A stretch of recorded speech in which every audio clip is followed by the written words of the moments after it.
Shalom, saudara-saudara yang kasih Tuhan. Di akhir pekan ini dalam Salam Pagi, mari kita akan melanjutkan pembacaan firman Tuhan dari kitab Ulangan pasal yang ke-7. Apabila Tuhan Allahmu telah membawa engkau ke dalam negeri, kemana engkau masuk untuk mendudukinya, dan ia telah menghalau banyak bangsa dari depanmu, yakni orang Het, orang Girgasi, orang Amori, orang Kanaan, orang Feris, orang Hewi, dan orang Yebus, 7 bangsa yang lebih banyak dan lebih kuat daripadamu. Dan Tuhan Allahmu telah menyerahkan mereka kepadamu sehingga engkau memukul mereka kalah. Maka haruslah kamu menumpas mereka sama sekali. Janganlah engkau mengadakan perjanjian dengan mereka, dan janganlah engkau mengasihani mereka. Janganlah juga engkau kawin-mengawin dengan mereka. Anakmu perempuan janganlah kau berikan kepada anak laki-laki mereka, ataupun anak perempuan mereka jangan kau ambil bagi anakmu laki-laki. Sebab mereka akan membuat anakmu laki-laki menyimpang daripadaku, sehingga mereka beribadah kepada Allah lain. Maka murka Tuhan akan bangkit terhadap kamu, dan ia akan memunahkan engkau dengan segera. Tetapi beginilah kamu lakukan terhadap mereka. Mezbah-mezbah mereka haruslah kamu robohkan. Tugu-tugu berhala mereka kamu remukkan. Tiang-tiang berhala mereka kamu hancurkan, dan patung-patung mereka kamu bakar habis. Sebab engkaulah umat yang kudus bagi Tuhan Allahmu. Engkaulah yang dipilih oleh Tuhan Allahmu dari segala bangsa di atas muka bumi untuk menjadi umat kesayangannya. Bukan karena lebih banyak jumlahmu dari bangsa manapun juga, maka hati Tuhan terpikat olehmu dan memilih kamu. Bukankah kamu ini yang paling kecil dari segala bangsa? Tetapi karena Tuhan mengasihi kamu dan memegang sumpahnya yang telah diikrarkannya kepada nenek moyangmu, maka Tuhan telah membawa kamu keluar dengan tangan yang kuat untuk menebus kamu dari rumah perbudakan, dari tanah Firaun, Raja Mesir. Sebab itu haruslah kau ketahui bahwa Tuhan Allahmu, dialah Allah yang setia, yang memegang perjanjian dan kasih setianya terhadap orang yang kasih kepadanya dan berpegang pada perintahnya sampai kepada beribu-ribu keturunan. Tetapi terhadap diri setiap orang dari mereka yang membenci dia, ia melakukan pembalasan dengan membinasakan orang itu. Ia tidak bertangguh terhadap orang yang membenci dia, ia langsung mengadakan pembalasan terhadap orang itu. Jadi berpeganglah pada perintah, yakni ketetapan dan peraturan yang kusampaikan kepadamu pada hari ini untuk dilakukan. Dan akan terjadi karena kamu mendengarkan peraturan-peraturan itu serta melakukannya dengan setia, maka terhadap engkau Tuhan Allahmu akan memegang perjanjian dan kasih setianya yang diikrarkannya dengan sumpah kepada nenek moyangmu. Ia akan mengasihi engkau, memberkati engkau, dan membuat engkau banyak. Ia akan memberkati buah kandunganmu dan hasil bumimu, gandum dan anggur serta minyakmu, anak lembu sapimu dan anak kambing dombamu, di tanah yang dijanjikannya dengan sumpah kepada nenek moyangmu untuk memberikannya kepadamu. Engkau akan diberkati lebih daripada segala bangsa. Tidak akan ada laki-laki atau perempuan yang mandul di antaramu, ataupun di antara hewanmu. Tuhan akan menjauhkan segala penyakit daripadamu, dan tidak ada satu dari wabah celaka yang kau kenal di Mesir itu akan ditimpakannya kepadamu. Tetapi ia akan mendatangkan kepada semua orang yang membenci engkau. Engkau harus melenyapkan segala bangsa yang diserahkan kepadamu oleh Tuhan Allahmu. Janganlah engkau merasa sayang kepada mereka, dan janganlah beribadah kepada Allah mereka, sebab hal itu akan menjadi jerat bagimu. Jika sekiranya engkau berkata dalam hatimu, bangsa-bangsa ini lebih banyak daripadaku, bagaimanakah aku dapat menghalaukan mereka? Maka janganlah engkau takut kepada mereka. Ingatlah selalu apa yang dilakukan Tuhan Allahmu terhadap Firaun dan seluruh Mesir, yakni cobaan-cobaan besar yang kau lihat dengan matamu sendiri, tanda-tanda dan mujizat-mujizat, tangan yang kuat dan lengan yang teracung yang dipakai Tuhan Allahmu untuk membawa engkau keluar. Demikianlah juga akan dilakukan Tuhan Allahmu terhadap segala bangsa yang engkau takuti. Lagi pula Tuhan Allahmu akan melepaskan tabuhan menyerbu mereka, sampai habis binasa orang-orang yang masih tinggal dan menyembunyikan diri terhadap engkau.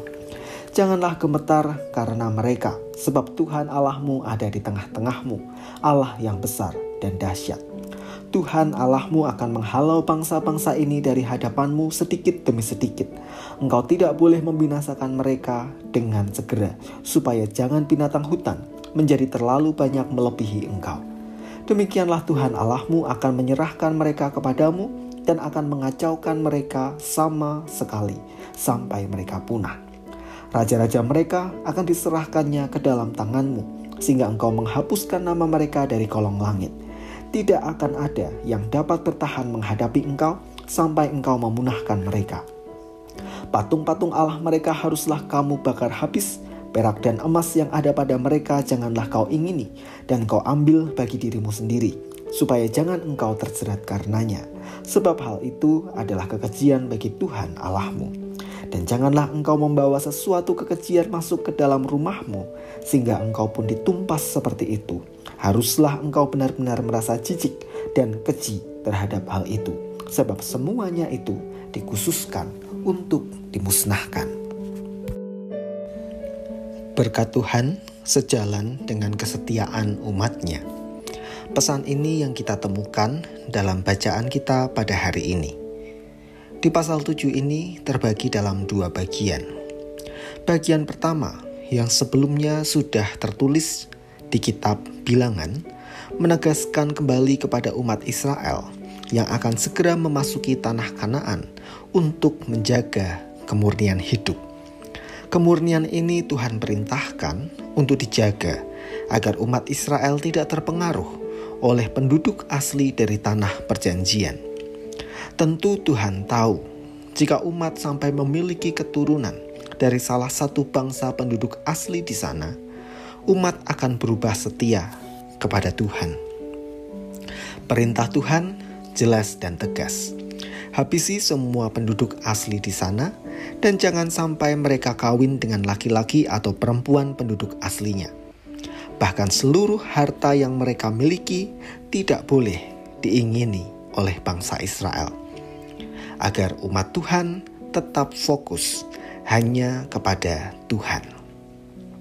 Bagian yang kedua menunjukkan kepada kita berkat-berkat yang umat akan tuai dengan hidup taat kepada Tuhan, yaitu keturunan yang besar, berkat melimpah, dijauhkan dari setiap sakit penyakit, dan dihalau dari bangsa-bangsa yang hendak menyerang. Tentu ini adalah berkat luar biasa yang diterima oleh umat Tuhan. Berkat itu diterima oleh kasih dan kesetiaan Tuhan pada janji yang Tuhan Allah buat sejak zaman Abraham. Namun demikian, berkat itu hanya akan dinikmati jika umat Tuhan setia kepadanya. Dari sini kita bisa belajar betapa sering kita lebih mementingkan berkat Tuhan daripada sikap hidup kita sendiri di hadapannya. Kita menuntut banyak hal kepada Tuhan lewat doa dan permohonan kita. Tetapi seringkali sikap hidup kita tidak mencerminkan ketaatan kepada Tuhan. Atau sebaliknya, ketika kita hidup taat kepada Tuhan, kita menjadi merasa berhak untuk menuntut berkat-berkat-Nya. Berdasarkan apa yang kita baca hari ini, kita diingatkan bahwa bagian kita sebagai umat Tuhan adalah taat pada firman-Nya. Sedangkan berkat adalah hak Tuhan Allah dalam kasih dan kemurahan-Nya. Satu yang kita imani, Tuhan pasti memberkati umat-Nya yang setia. Mari kita berdoa. Terima kasih Tuhan untuk firman-Mu pada hari ini. Tolong kami agar kami menjaga hidup kami di hadapan Tuhan untuk tetap taat kepada Tuhan. Sehingga ketika kami menikmati berkat-berkat Tuhan, sesungguhnya kami menyadari itu semua terjadi oleh karena kemurahan Tuhan semata. Kami menyerahkan kegiatan kami sepanjang hari ini, mohon Tuhan memberkati. Di dalam nama Tuhan kami Yesus Kristus, kami berdoa. Amin.